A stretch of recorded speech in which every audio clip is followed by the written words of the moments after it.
সাধারণ মানুষ তো বারবার যেখানে প্রতারিত হয়েছে, স্বাধীনতা 54 বছরে আসলে গঙ্গাচড়া উপজেলায় সেভাবে কোনো উন্নয়ন হয়নি বা রংপুরে এক আসনে হয়নি।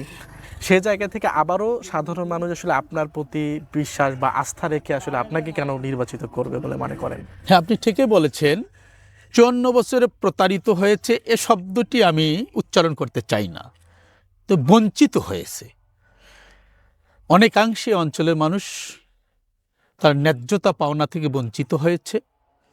আর সেই অনুভূতি থেকে, সেই চেতনা থেকে এ অঞ্চলের মানুষ এবার সচেতন হয়েছে।